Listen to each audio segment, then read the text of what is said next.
সুপ্রিয় দর্শক আসসালামু আলাইকুম। আবারও হাজির হলাম নতুন একটি রেসিপি নিয়ে।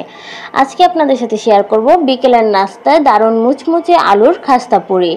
এই আলুর খাস্তা পুরিটি খেতে অসম্ভব মজাদার হয়ে থাকে, বানাতেও খুব সহজ। তাই চলুন দেখে নেওয়া যাক কীভাবে এই আলুর খাস্তা পুরিটি আপনারা তৈরি করতে পারবেন। আশা করি আজকের এই রেসিপিটি আপনাদের সবার কাছেই খুব ভালো লাগবে, তাই ভিডিওটি না টেনে সম্পূর্ণ ভিডিওটি দেখবেন।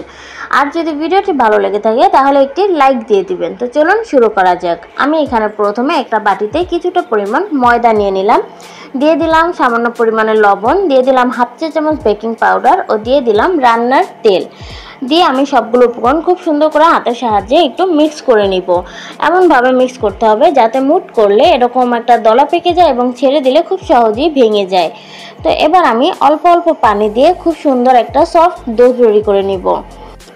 দেখতে পাচ্ছেন আমি এখানে অল্প করে পানি দিয়ে ডোটা তৈরি করে নিচ্ছি। পুরোটা পানি একসাথে দিতে যাবেন না, তাহলে ডোটা হয়তো নরম হয়ে যেতে পারে।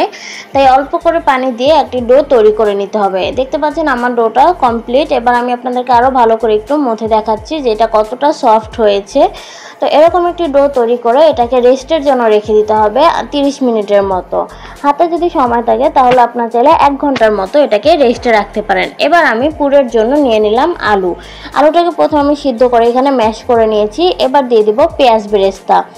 পেঁয়াজ বেরেস্তাটা অবশ্যই দেওয়ার চেষ্টা করবেন, কাঁচা পেঁয়াজের থেকে পেঁয়াজ বেরেস্তাটা দিলেই বেশি ভালো লাগে। তো এবার আমি দিয়ে দিলাম স্বাদ মতো লবণ, ভাজার জিরার গুঁড়ো, এবার দিয়ে দিলাম ভাজা শুকনো মরিচ। এবার দিয়ে দিব আমি এখানে পুদিনা পাতা ও ধনে পাতা। আমি এখানে 10 থেকে 15টার মতো পুদিনা পাতা নিয়েছি। তারপরে দিয়ে দিলাম ধনে পাতা কুচি দিয়ে এবার আমি সবগুলোকে খুব সুন্দর করে একটু মিক্স করে নিব।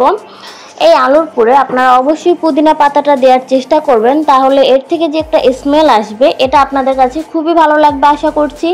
তো আমি বলবো আপনাদের যদি হাতের কাছে থাকে পুদিনা পাতাটা তাহলে অবশ্যই দিবেন, খেতেও খুব ভালো লাগবে। তো এই তো আমার আলুর পুরটা তৈরি হয়ে গেল। এবার আমি কিছু ছোট ছোট বল করে নিব।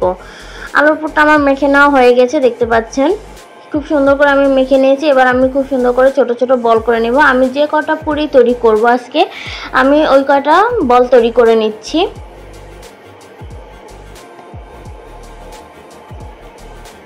এই তো আমার বলগুলো তৈরি করা হয়ে গেল। এবার আমি যে ডোটা রেখেছিলাম আধা ঘন্টার জন্য রেস্টে, এবার সেই ডোটা থেকে লেচি কেটে নিব। এই তো আমি ডোটাকে আরও 1 মিনিটের মতো একটু ভালো করে মথে নিলাম। মথে এবার আমি যে কটা পুরি তৈরি করব সেম প্রসেসে আমি এগুলোকে লেচি কেটে নিচ্ছি, দেখতে পাচ্ছেন। তো এই তো আমার লেচি কাটা হয়ে গেছে। এবার আমি এগুলোকে খুব সুন্দর করে একটা সফট একটা গোল শেপ দিয়ে দিব।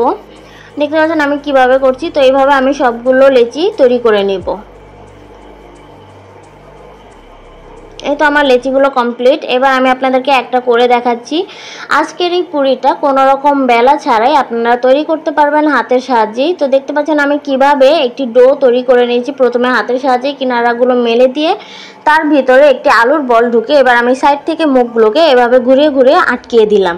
এবার হাতের সাহায্যে কিছুটা চেপে চেপে একটু বড় করে নিলে আজকের এই পুরিগুলো তৈরি হয়ে যাবে। কোনো রকম বেলা ছাড়াই আপনারা আজকের এই পুরিটা তৈরি করতে পারবেন। যেহেতু আজকে আমি খাস্তা পুরি তৈরি করছি তো সেহেতু আমি খুব একটা পাতলা করব না, এরকম হাতের সাহায্যে একটু চেপে চেপে মোটা মোটা করে আজকে আমি পুরিগুলো বানাবো। এই তো আমার সবগুলো পুরি বানানো শেষ। এবার আমি চলে যাব ভাজার জন্য। কড়াইয়ে আমি পরিমাণ মতো তেল গরম করে নিয়েছি। এবার দিয়ে দিলাম সেই পুরিগুলো। দেখতে পাচ্ছেন আমি তেলটা খুবই হালকা গরম অবস্থায় দিয়েছি। আমি যখন পুরিগুলো দিয়েছি কোনো প্রকার কিন্তু বুদবুদ ছাড়েনি। তো এরকম অবস্থায় পুরিগুলো দিতে হবে, নয়তো ফুলবে না। তো আমি পুরিগুলোকে দিয়ে কোনো প্রকার প্রথমে লাড়িনি। যখন একটু উপরের দিকে ভেসে উঠেছে এবার আমি একটু হালকা পাতলা নেড়ে চেড়ে দিলাম। তো এক পাশটা যখন হালকা একটু ফুলে উঠবে এবার আমি অপর পাশটা উল্টে দিব।